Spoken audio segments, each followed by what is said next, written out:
is going on, guys? We are back with the black GT500.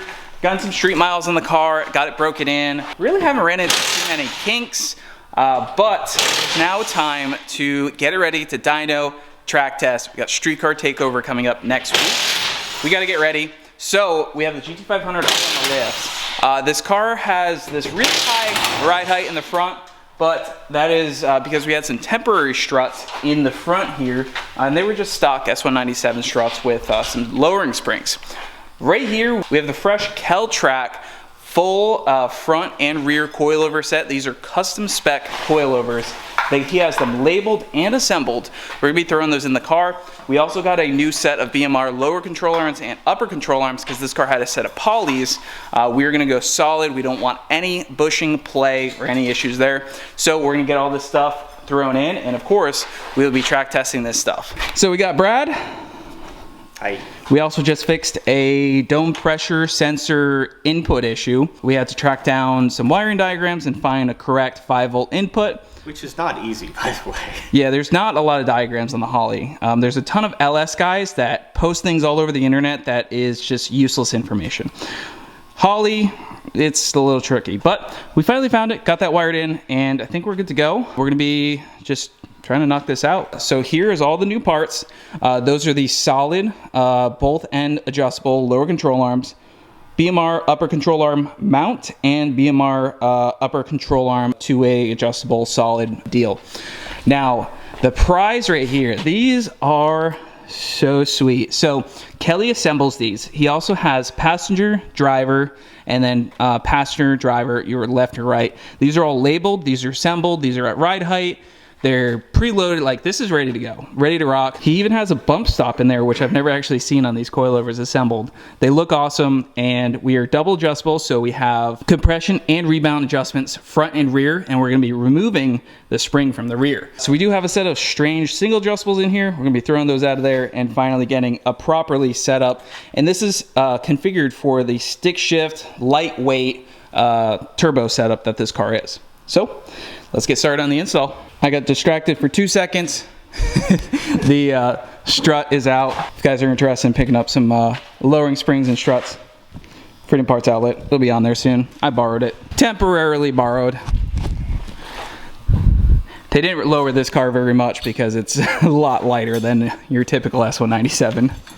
No, he didn't lower it much at all. Okay, you know how these things work? I don't. Me neither. Oh, it's labeled. Look at that. Yeah. Wheel. Flip around. Wow, that's cool. Mustang Lifestyle exclamation point. Kelly assembles them with child labor in-house. And by child labor, that's himself.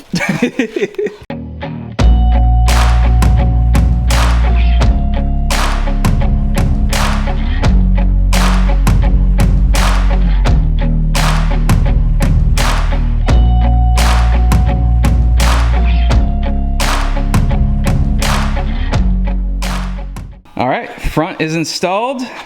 Now to move on to the rear. Definitely will need alignment. This has a lot of adjustment, both left, right, front, back. So caster, camber, we can definitely get a lot of adjustment there. So we're just gonna move on to the rear. All right, so we are removing the old aftermarket control arm. If you guys wanna buy one of these from me, let me know. I think it's in good shape. It's just, I didn't want to have a poly bushing in this car. All right. It's a little easier without a fuel tank in the way. It is. Racecar stuff. It is, especially since these first gen S197s, their tanks actually sit back here over top of this part of the bolt. Yeah. Which I guess Ford actually got smart with people changing these a lot. So the Coyote tanks actually come back here, so none of that is impeded. Well, if you guys want to pick that up for me, let me know. It looks in good shape. Like I said, I just want to go to a solid one, and that's about that. So Kelly went ahead and confirmed that we were going to be using the middle hole on the BMR upper control arm mount. that just gives us the right angle for things. And basically just put this in place of where the other one was. We eyeballed the length just for now to the same length as the other one, so we're in the neighborhood, and then we can always make adjustments later on. I love working on race cars.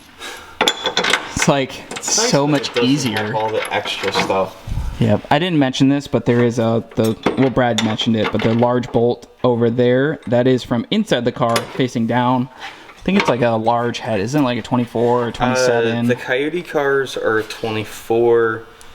This car was actually a 21. I think the other like 3 valve cars that we've done, they've been like an 18. So bolt that in place, bolt that up.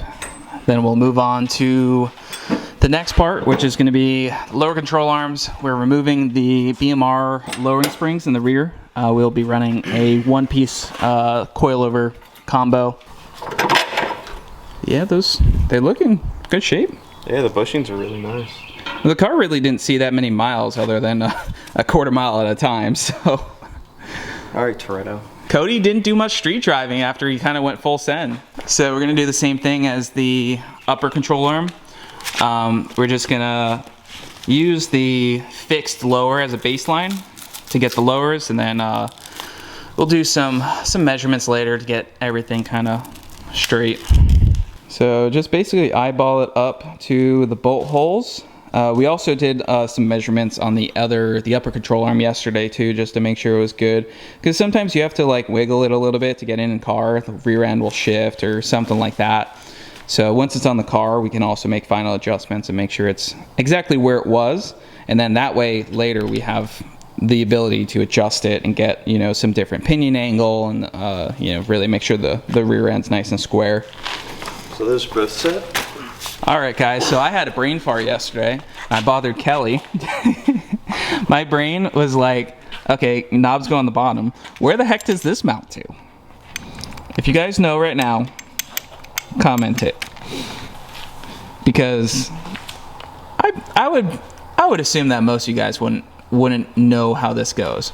But my brain didn't compute. You put this upside down, so the knobs go at the top, because you got to have clearance for the wheel.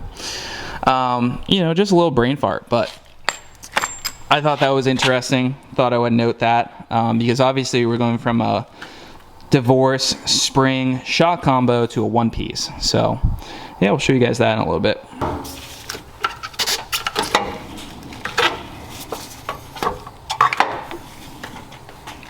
Not gonna be needing that anymore. Nope, weight reduction. Well, we can sell that too.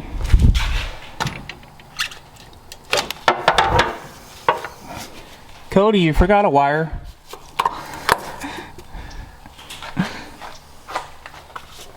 Oh, I guess you can remove that guy too. It keeps it from coming out when you're going down the track. Yeah.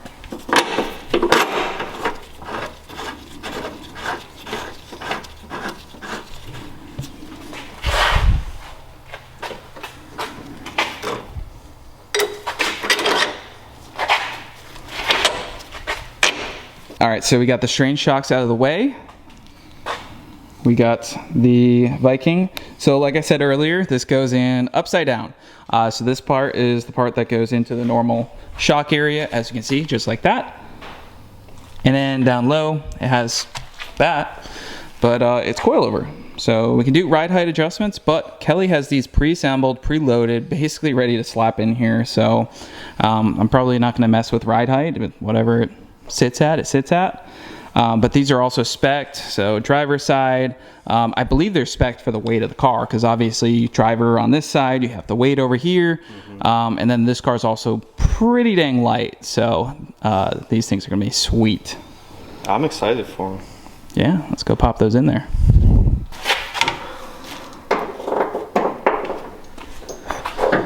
I gotta reach in here.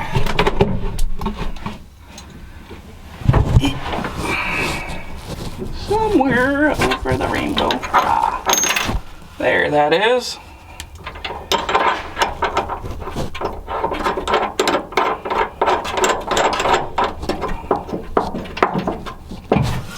Good.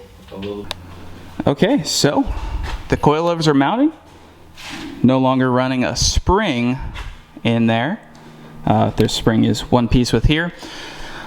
So you have to run this upside down basically because of wheel clearance. The only other option would be to move the shock inbound, but without kind of doing some structural changes to the car, you just wouldn't do that. These are bolt-on for the S197 chassis, and if Kelly says they work, they probably work. So knobs are up here, which I think is going to be a little awkward to get to, but we should be able to lean down, you know, under the car. This car has some pretty good access underneath here, and you'll just kind of slide up. Yeah, we'll have to put everything on with the wheels on, put it on the ground, and see how much we can get to it. If it's too complicated to get to, I mean, we can always throw the jack under it, jack up the rear, and make the adjustments. I don't know, we might be able to access it. We'll see. I think I have faith. Well, you can throw that wheel on real quick. You can kind of see. Oh, that's not bad. We can get to that. Either by jacking it up and reaching through the top, or if I'm on the ground in the staging lanes, I can lay down right here and I just got to reach my hand up and grab up there. Oh, I'm gonna have to remember that. Since this is flipped, rebound is on the left and compression is on the right, where normally when I'm looking at it, it's like the fronts are. Compression's on the left and rebound's on the right.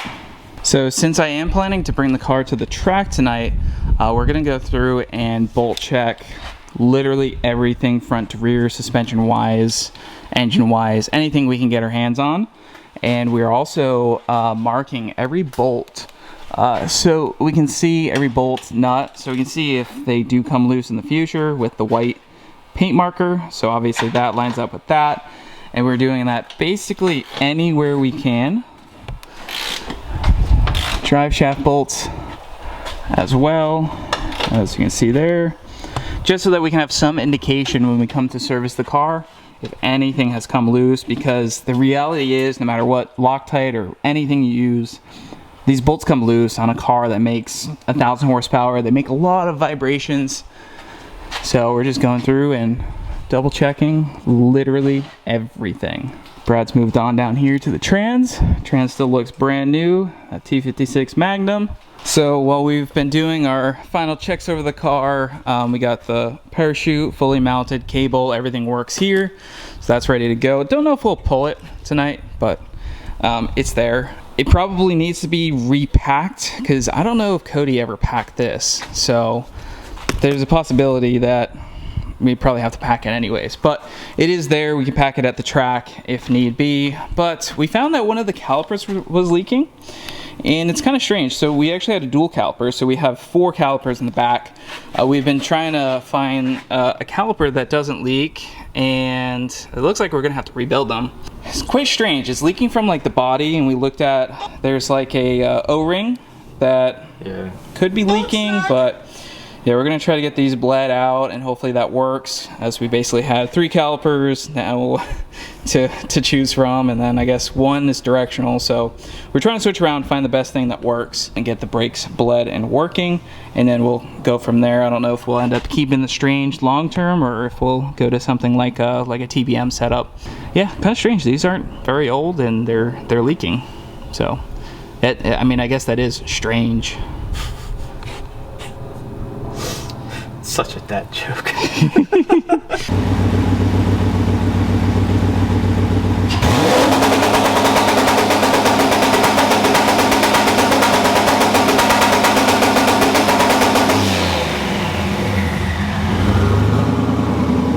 What you doing?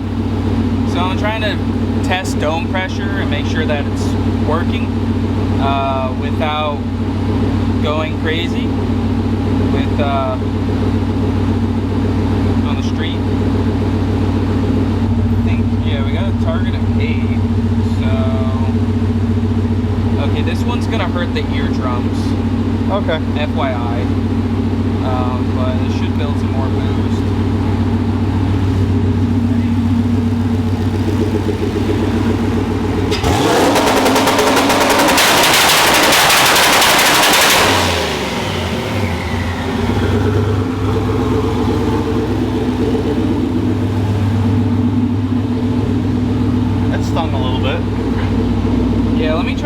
trying to make it less aggressive.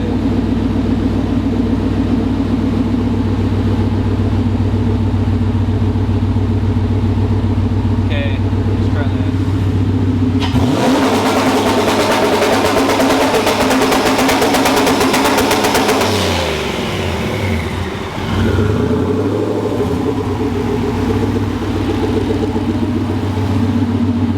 The other one was shooting flames.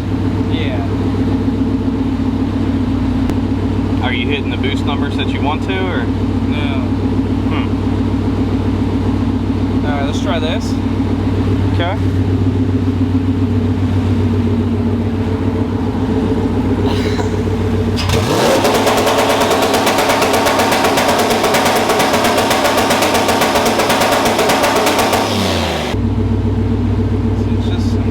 Make it so it's not like huge fireballs.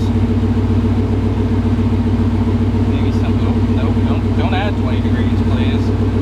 Minus 20. Let me try to.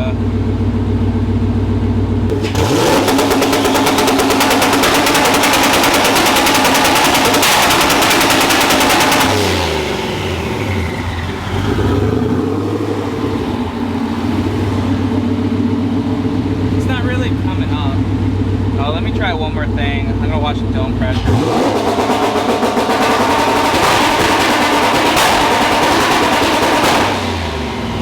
Dome pressure is coming up, but Dumb question. CO2 is on, right? yep. Yeah, it's fully open. Okay. I'll play with it more. Sorry about your ears.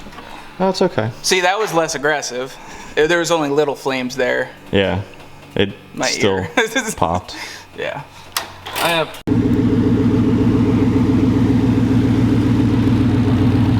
So, before when I was making changes to it, I swapped the boost plus and boost minus trying to diagnose it. I was gonna ask that when you said that you were having issues. So, now we're good. It spun these tires like they were Sumitomos. Like, that felt rowdy. It went like 12, 14 pounds on 10 pounds of dome pressure. Oh, wow. So now I'm just gonna see if we can actually hit a boost target on the two-step without it shooting massive fireballs. Okay. So I'll do that, and then we'll just test to make sure it'll hold itself back doing a burnout, and then it's good. I'm gonna wash it, and yeah. So I'm gonna do it. It shouldn't be super aggressive. Okay.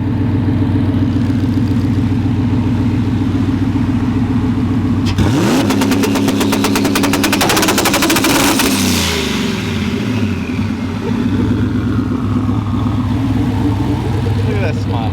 Look at that smile. It worked. How was that? It was just a little bit of flame, right? I didn't see any flame at all, but I also blinked. Okay. So, well, let me try to dial it down a little bit, because that shit's rowdy. So, Dude, she sounds nasty. I heard you when you started going down the street, yeah. and then you kept going. I was like, he went a little further than we talked about.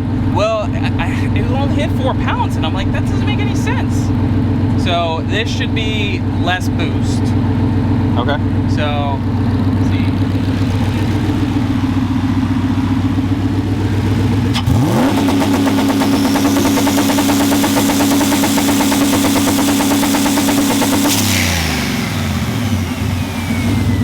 Working. It came up to 5 with 6 pounds of dome pressure. Okay. So basically what I'm gonna do is pull a little bit of timing, because the pops and bangs gets it to spool, but then bring it back maybe a little bit, because I don't want like gunshots. Right. So, but I think we're good there. So I'm just gonna test the baby burnout, make sure that the front brakes are gonna hold it back. We're good. All right.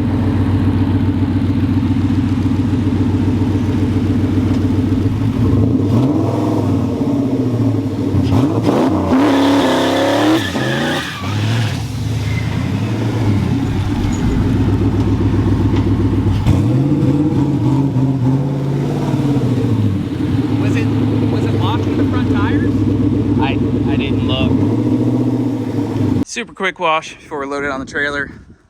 Couldn't handle the dustiness. Okay, that's a wrap. Head to the track. You'll have to wait for the next video, see how it goes. It's not going 8s tonight, I'm telling you that.